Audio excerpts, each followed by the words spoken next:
All right, hello everyone. These are the video solutions for the Troy High School AP Chem Organic Chemistry Practice Test. So let's get right into it. Number one, name the given compound. First, for this problem, for nomenclature problems, we have to highlight the parent chain. So if we highlight the parent chain, it looks like this. It's 5 carbons long, and there's 2 methyl groups coming off of here and here. If we number the compound, we can do 1, 2, 3. So this is going to be 3 dimethyl pentane. So the answer is C. Next up, number two, it says name the following compound. It's a pretty complicated looking molecule, but obviously first step is to name the parent chain. So let's do that first.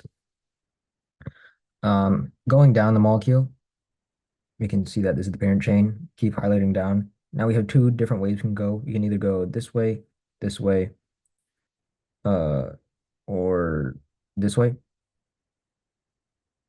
Now, um, to have the longest possible parent chain, we're going to want 3 carbons like this.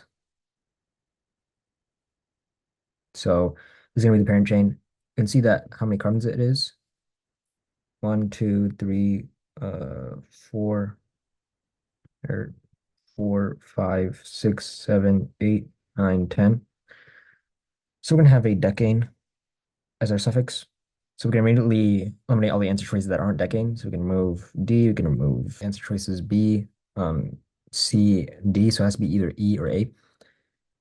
We can immediately see that there is an ethyl group coming off of here. If we hide it in green, ethyl, then we have 1, 2, 3, 4 methyls, and then a tert butyl right here. This is T butyl, tert butyl. Trying to minimize the numbering. This is a possible way we could number it in blue. This way we have uh, 2 methyls coming off of carbon number 2, so 2,2-dimethyl. And then we also have methyl coming off carbon number 3, so 3-methyl. Then we have 5-methyl. Then we have ethyl coming off of 7, so 7 propyl, sorry, 7 propyl. And then we have tert butyl coming off of 7 as well, so 7 tert butyl. Um, Other way we can name it, let's try 1, 2, 3, 4, 5, 6, 7, 8, 9, 10. In this method, we have at 4, we have tert butyl. 4, we have propyl. 6, we have methyl. 8, we have methyl. And then 9, we have dimethyl. Obviously, the numbers in blue are minimized. They're much less than the numbers in pink. So we're going to use the blue numbering. So we can see that this is consistent with answer choice A. 2, 2, 3, 5, representing all the methyls. So it's going to be 2, 2, 3, 5 tetramethyl. And then 7 propyl. We have the 7 propyl right here. And then 7 tert butyl. 7 tert butyl. So the answer is A. All right, number 3, student gave the molecule the following name: 2-ethyl, 3-methyl, 5-isopropyl hexane. So as teacher pointed out, that the name violates the systematic rules. So if isopropyl hexane right here, so hexane is our parent chain, looks like this. At position number 2, we have an ethyl group. Position number 3, we have a methyl group. And at position number 5, we have an isopropyl group, which looks like this. Now, the reason this is incorrectly named is because the parent chain is incorrectly identified. It seems like the parent chain is this, but in reality, if you highlight the true parent chain, which is the longest continuous chain of carbons, you can see that the parent chain extends downwards. So uh, we get 1, 2, 3, 4, 5, 6, 7, 8. We get 8 carbons instead of 6. So we're gonna have an octane derivative. So that means it has to be answer choices C or E.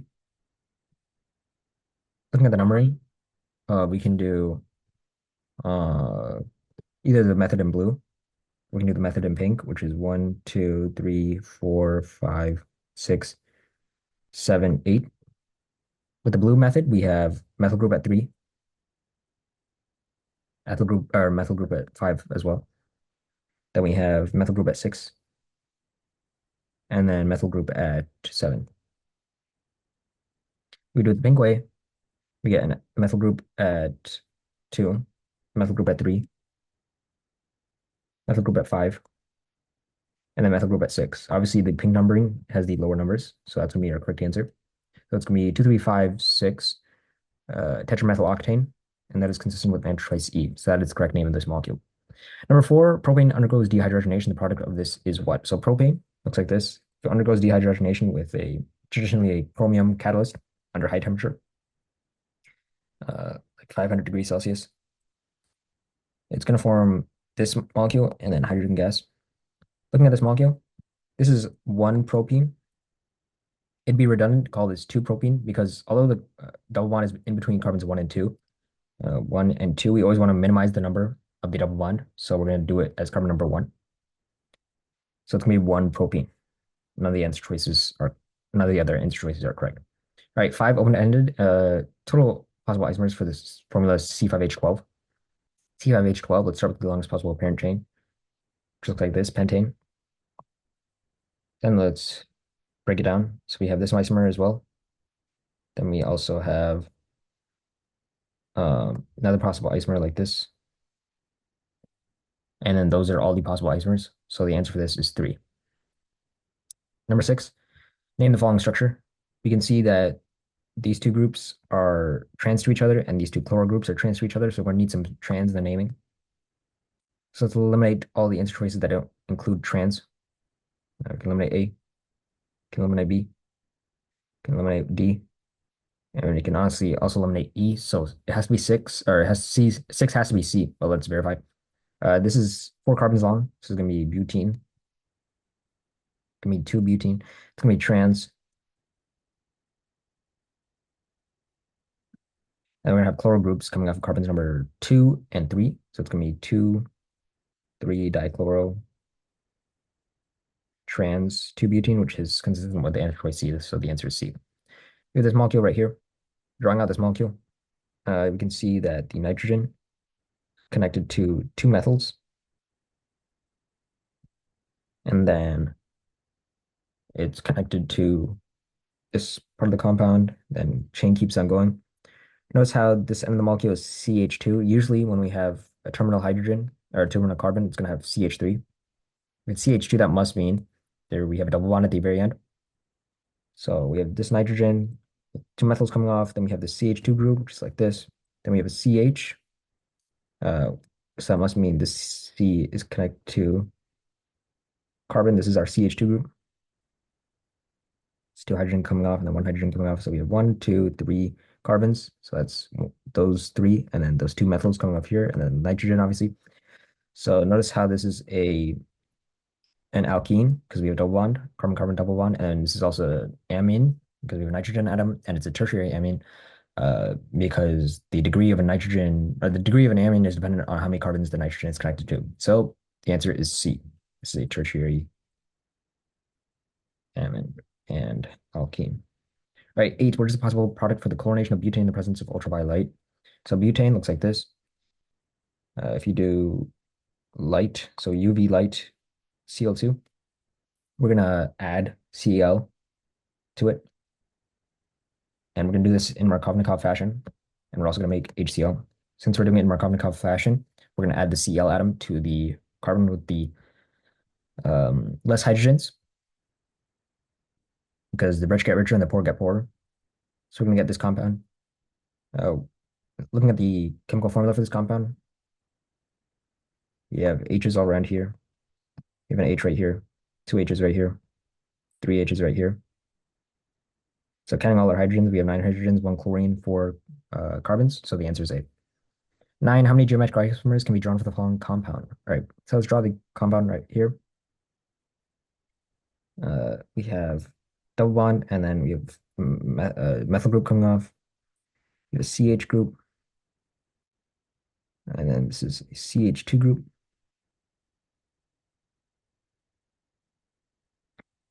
CH2 group, and then CH, and then it's double bonded to 2 methyls coming off here. So we can draw another isomer like this. We can swap the position of this methyl group to make it on top.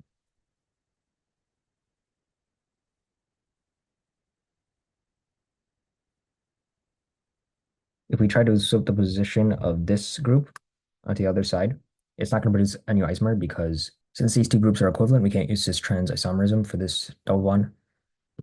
So these are the only two geometric isomers. So the answer is A.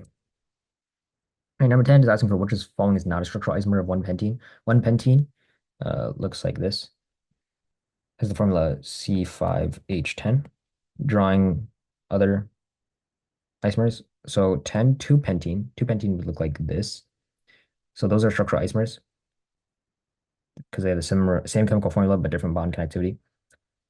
So it is a structural isomer, and we're asked for which are not a structural isomer, so A is wrong. 2-methyl-2-butene. Look at 2-methyl-2-butene. This is 2-butene right here, and then 2-methyl. So this is also an isomer, same chemical formula. This is also C5H10. So B is wrong. C, cyclopentane. Cyclopentane looks like this. This is also C5H10. So it is a structural isomer. So C is wrong. 3-methyl-1-butene would look like this. This is also a structural isomer because that's C5H10. So D is wrong. E, 1-methyl-cyclobutene. So cyclobutene. 1-methyl coming off here. Let's count the hydrogens. We have 1, 2, 1, 2, 1, and then 1, 2, 3. So we have 1, 2, 3, and then plus 3, so that's 6, and then plus 8. So we have this is the formula C5H8. So that's a different formula than 1-pentene, which has a formula of C5H10. So this is our answer. It's not a structural isomer. 11, which of the following has a double bond, double CO bond and single CO bond? Okay, well that is indicative of an ester because an ester clearly has double bonded to a carbon and then singly bonded to an oxygen right here. Or yeah, double bonded to an oxygen and then singly bonded to an oxygen. So answer is B. Right, 12, classify the following molecule. This is clearly an aldehyde. If you try this out, we're drawing out the H here because that's what we do when we have aldehydes. And since we have an aldehyde, the answer is B. 13, which of the following molecules is an amine? Remember amine, we need a nitrogen atom. So this doesn't have nitrogen, this doesn't have nitrogen, this doesn't have nitrogen. This has nitrogen, so the answer is D. 14, identify all the functional groups present in the organic compound shown below. So we can clearly see we have an ester group right here. So we have an ester. We also have an aldehyde. It's an aldehyde right here. Because if we draw this out a little bit neater, it looks something like this. This is clearly an aldehyde. So aldehyde and then ester right here. So 2 and 6. So the answer is A. All right, 15, oxidation of primary alcohol results in what? And oxidation of a secondary alcohol results in what? So secondary alcohol, that obviously results in a ketone. So it's going to have to be answer choice B because none of the other answer choices match. And obviously primary alcohol is oxidized to aldehydes, which then further oxidize to carboxylic acid. So the answer is B, aldehydes and then ketones. 16, which of the following pairs of substances could form polyester? So polyester, we're going to need a condensation polymerization. That's going to happen between an alcohol and a carboxylic acid. So for example, acetic acid and ethanol. So we're going to have to look for that. Look at the following molecules. This one has no alcohols, no carboxylic acid. This is an acetol right here.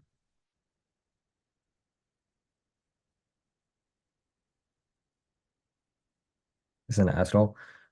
It wouldn't polymerize with this other alkene we have. It'd polymerize with itself.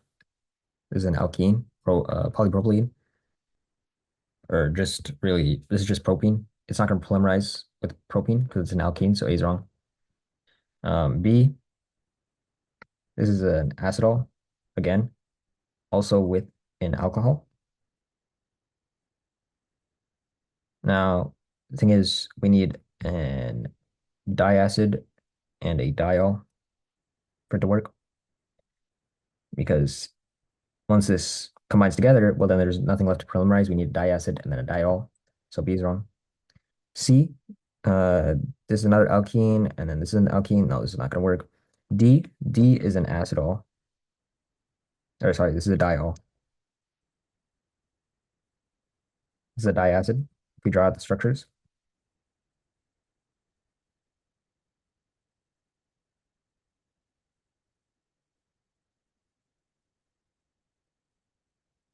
these are the structures of these compounds.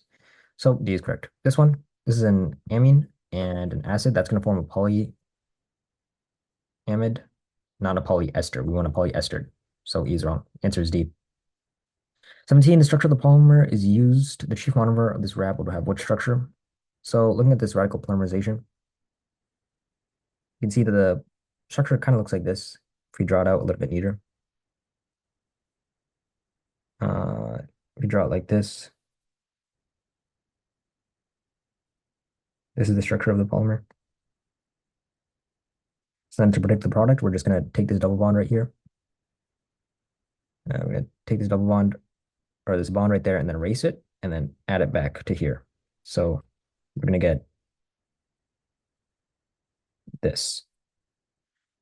We're going to get this as our monomer. And this is consistent with this structure A. So the answer is A. Now, moving on to 18, classify the following molecule. This is going to be a primary amine because the nitrogen is connected to one carbon, and that's how you determine the degree of amines. You determine it by how many carbons the nitrogen is connected to. So primary amine. So the answer is A. 18 is A. 19, formula shown represents a repeating unit of what? So this is clearly a condensation reaction because we have a polyamide here. This is clearly made through these two molecules. We have this diacid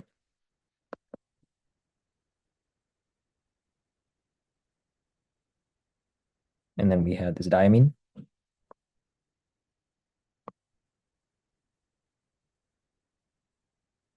So we have these two molecules reacting together.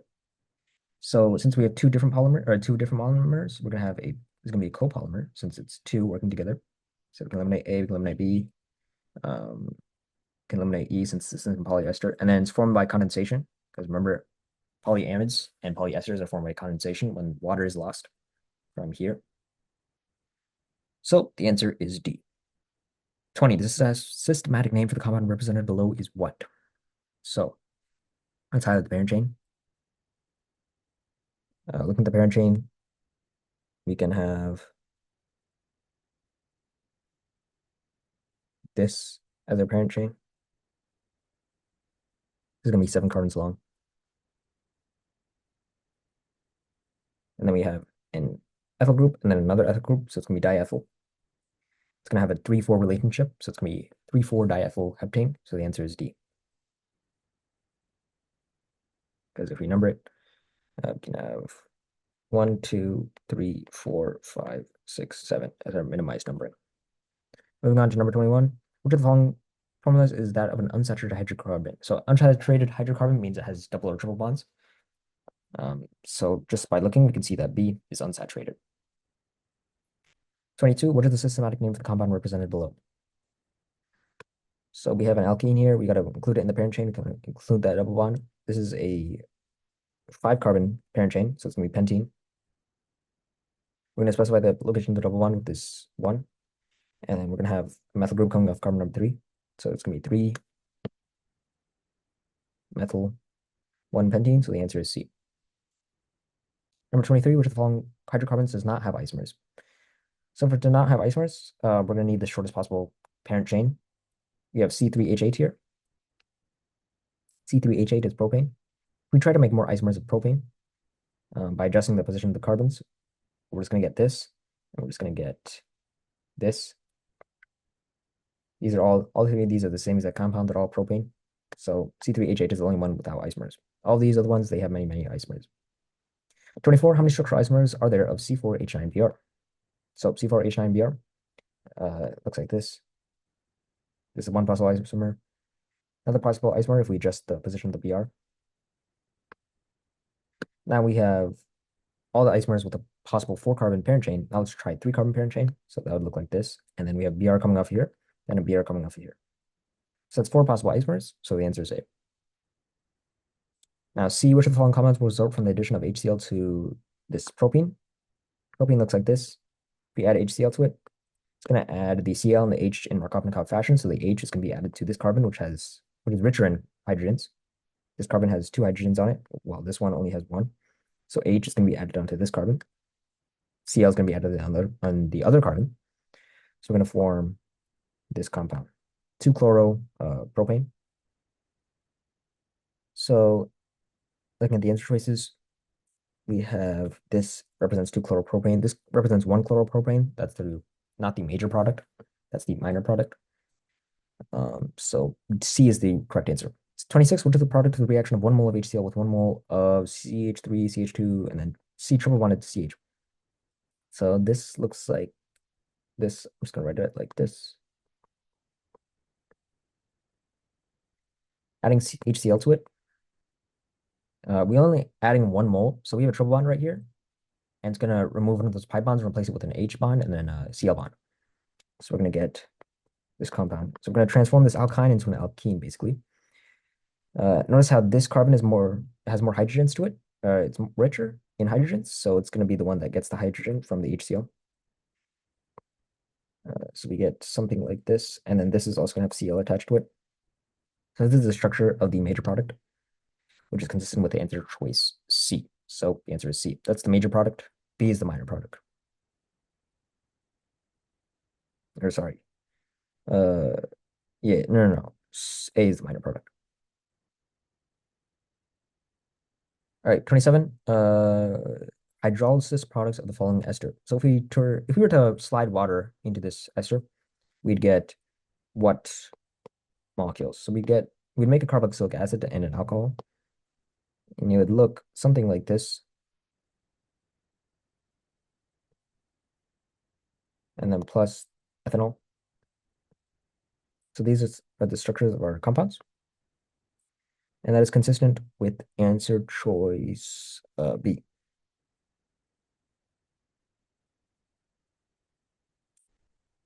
28, the reaction of ethene and water yields what? So ethene looks like this. Add water to it, we're adding an OH and then an H. So it's going to form ethanol like this. So it's going to form an alcohol. Ethanol is an alcohol. We have an OH group. So the answer is C. 29, oxidation of the secondary alcohol will produce a what? Well, oxidation of secondary alcohols always produce ketones. So the answer is D. 30, which of the following is an aromatic compound? All right, so quickly looking at the different compounds, we know that benzene is an example of an aromatic compound. It has the formula C6H6. So instead of drawing all these compounds, we can see that C has the most similar chemical formula. All that's happening basically is that 2 hydrogens on the benzene ring are being replaced with bromine atoms. So we could have this, for example, dibromobenzene.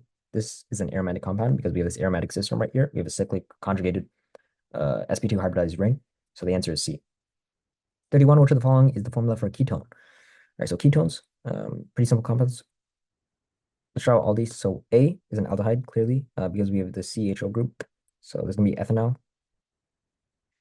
Ethanol right here. This is going to be dimethyl ether. This is not a ketone. And then we have this, which is propanone, also known as acetone. This is a ketone. So the answer is C. D is a carboxylic acid. This is acetic acid, also known as ethanoic acid. This is ethyne. It's not a ketone. So the answer is C. 32, which of the following are structural isomers of hexane? So hexane, chemical formula of C6H14. So we have to look for compounds that have this chemical formula.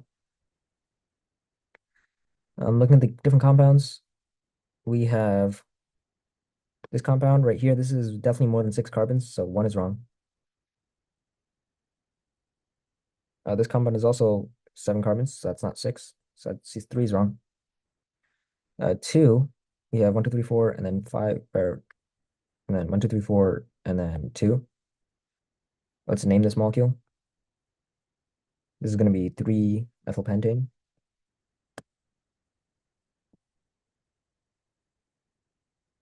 You may be tempted to say that this is an isomer, a structural isomer of hexane, because there's 6 carbons and it has the same chemical formula. But if you really just highlight it, everything is one big parent chain. So this is just hexane. It's just drawn slightly different. If you were to draw it a little bit neater, it looks something like this.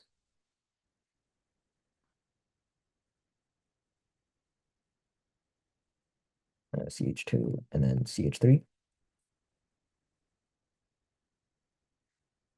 So since they're the exact same compound, this is actually just hexane, not a structural isomer of hexane. So the answer is only 2. You can double check if something is identical just by naming it. Since this has the name of just hexane, that means it can't be a structural isomer of hexane. It's identical to hexane. 33, which of the following pairs are geometric isomers? So geometric isomers, we have to have cis trans, you have to have double bonds, so we can eliminate answer choices without double bonds and without rings. So A is wrong, B is wrong. C, we can clearly see that we have chlorine, and then this is actually different because this is a structural isomer. These are structural isomers.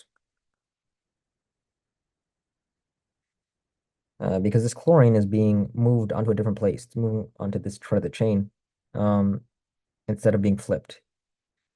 So this is wrong. D, on the other hand, the CH2, Cl, and this H are kind of just flipping places. If we were to draw this out,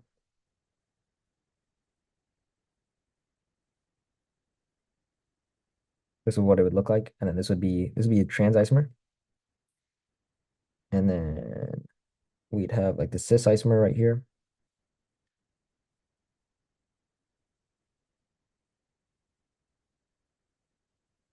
This is cis and trans, so these are geometric isomers, so the answer is D. 34, which of the following substances is most likely to exist in a liquid state at room temperature? Now, this is a pretty difficult problem because you haven't really learned much about this, but general rule is that compounds that are pentane and above, so 5-carbon long pentane and above,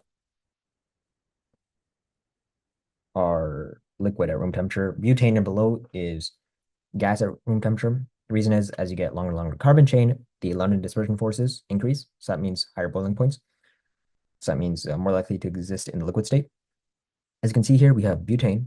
That's going to be a molecule that is not pentane and above for straight chain alkanes. So this can be wrong. 2-methylpropane, that's also going to be gas at room temperature. Cyclobutane, that's also going to be gas. Ethane, that's also going to be gas. D-propanol. Propanol has this following structure.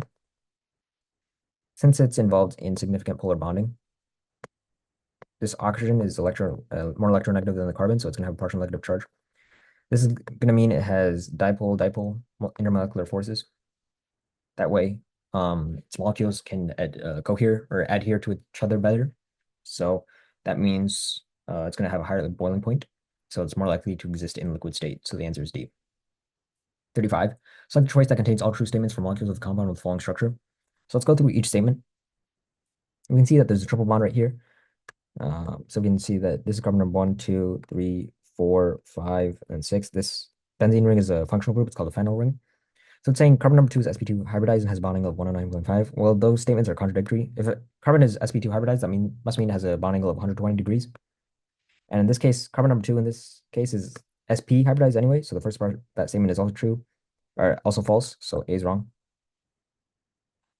B, a total of 8 carbon atoms have a trigonal planar shape, 3 carbon atoms have a tetrahedral shape, and 2 carbon atoms have a linear shape. So 2 carbons do have a linear shape. You have linear shape right here. So the last part of that statement is true. 8 carbons have a trigonal planar shape. Each one of these benzene ring atoms have a trigonal planar shape. This carbon also has a trigonal planar shape, and then this carbon also has a trigonal planar shape. So there are 8 carbons with trigonal planar shape. And then 3 carbon atoms have tetrahedral shape. Let's check if that's true. No, there's only 2 carbons with tetrahedral shape. This one and this one. Highlighted it in yellow right here. Since there's 2, not 3, that means B is wrong. C, carbon atom 5 is involved in polar bonding. Let's check if that's true. This is carbon number 5. Carbon number 5 is connected to only other carbons. And carbon obviously has the same electronegativity as carbon. So polar bonding occurs when 2 different elements of pretty different electronegativities bond. So we get polar bonding that way. But since that carbon is only bonded to other carbons, there's no polar bonding. So C is wrong. We don't have to count all the sigma bonds because we immediately know that first statement is false. D, carbon atom number 3 is involved in polar bonding, and carbon number 4 has tetrahedral geometry. This is actually correct because carbon number 3, this is bonded to a chlorine. Chlorine, very much electronegative. So it's going to have partial negative charge. carbon's going to have partial positive charge, so that's polar bonding. And then this carbon right here, this one highlighted in yellow, is bonded to 4 things. That means it's tetrahedral. So D is correct. E, this molecule contains 3 pi bonds, and the molecule contains a total of 3 atoms with sp3 hybridization. No, that's incorrect. This benzene ring contains 3 pi bonds in it. And then this contains a pi bond right here. So there's 4 pi bonds, and then plus these 2 pi bonds in that triple bond. So there's a total of 6 pi bonds in this molecule. There's not only 3, there's 6. So the answer is D. Moving on to the FRQ section. We're given some hints here. Pay attention to these. These are pretty important. So we're first given this reaction. We assume that this happens under conditions of light. We have butane right here. It's going to add an I atom to the poor carbon atoms, the ones with less hydrogens, and we're going to form HI as a side product. This one, we have propene reacting with HBr. It's going to add to the richer richer carbon atom. So the hydrogen is going to add to this carbon.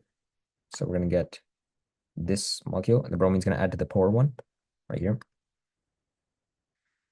Now we have propanol reacting with itself under H2SO4 and heat. So that means we're going to get some condensation occurring under these conditions. So propanol just looks like this. Looks like this. We're going to form an ether. They're going to condense and form an ether. And the ether looks something like this. We have dipropyl ether. Like that. All right. We have a tertiary alcohol right here. Notice how this alcohol is connected to a carbon that's connected to 3 other carbons. So it's tertiary alcohol. It's reacting with KMNO4. KMNO4 is an oxidizing agent, so it should oxidize this alcohol. But since it's a tertiary alcohol, it can't oxidize. So this is no reaction, NR.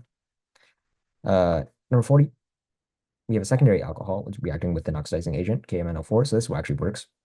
Secondary alcohols oxidize ketones. So the formula or the structure of this would be something like this. Have this structure. Now 41, we have an oxidizing agent like this. This is a primary alcohol. So we can say that this is going to oxidize to an aldehyde and then carboxylic acid. So the aldehyde product or the carboxylic acid product would be fine in your answer. I'm going to draw both. So just drawing it, we have, this is the aldehyde product. And then this is the carboxylic acid product.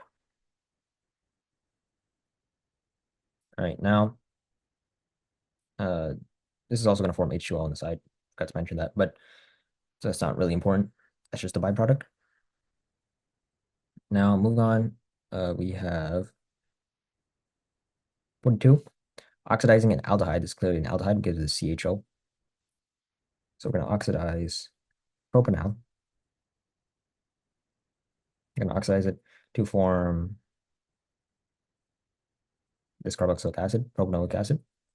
Next, we have a ketone right here, and it's putting an oxidizing agent, Cr2O7. Thing is, you can't oxidize secondary ketones, you can't oxidize ketones, so there's going to be no reaction. 44, we have methyl cyclopentane, and then reacting with Cl2. This is going to be under conditions of light. We're going to remove the hydrogen on the poor carbon atom. So right here, we're going to remove this hydrogen and replace it with the chlorine. So we're going to get this, and then HCl. All right, 45, propanoic acid plus ethyl alcohol. So propanoic acid looks like this. Ethyl alcohol looks like this. When they react together, they're going to form an ester product. So we're going to take out water, and we're going to join them together. And then we're going to form water on the side. Ethanoic acid plus methylamine. So ethanoic acid looks something like this. Ethanoic acid plus methylamine. So methylamine. They're going to form an amide together. So we're going to take this. We're going to snag out a water. And then we're going to form this product. H2O on the side. All right. Adding water to this alkene, we're going to form a hydration product. The H is going to be added to this carbon because it's richer, and the OH is going to be added to this carbon. So just drawing out this product, I'm going to form a tertiary alcohol right here. All right, next up, we have this molecule, and it's gonna react on polymerization reaction. Here to draw this out a little bit nicer.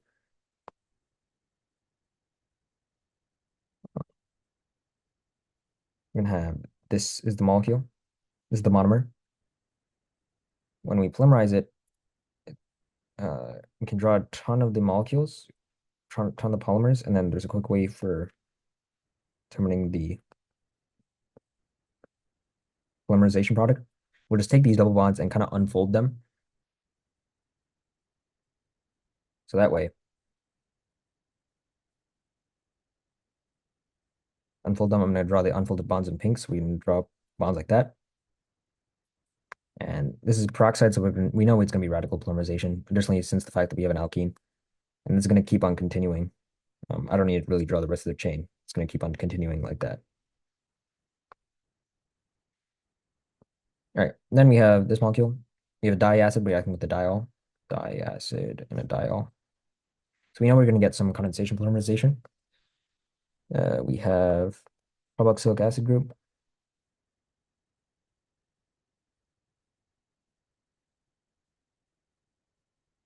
Reacting with the diol.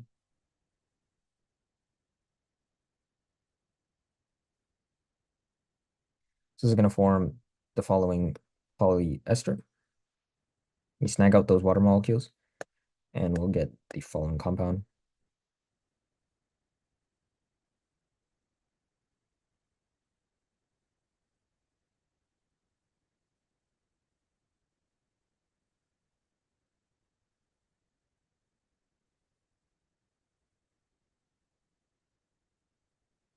So that is our answer. Those are all the problems for the organic chemistry practice test for Troy High School AP Chem. Good luck on your test. If you're struggling on future units, um, make sure to join ACE Academy. You'll learn a lot of great chemistry. But yeah, I'll be making these organic chemistry and all the practice test solutions for all the future units. So yeah, keep coming to this YouTube channel and you'll be able to get all the practice test solutions here.